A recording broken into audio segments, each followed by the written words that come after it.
Hey, seventh graders, I am going to show you a quick tutorial on how to create a Google folder. So your task for today is to create a folder in your Google Drive and to label it Science 7. We're going to be putting a bunch of documents and slideshows and whatnot into this folder throughout the year.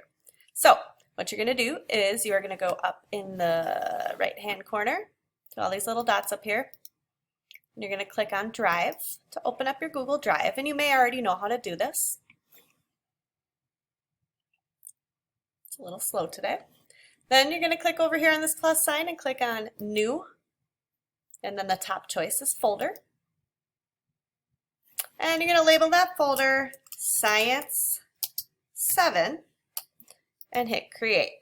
And you should see your folder pop up somewhere. It'll be alphabetically. Mine is right here. You can click on that folder, and there you go. Then you have it all set.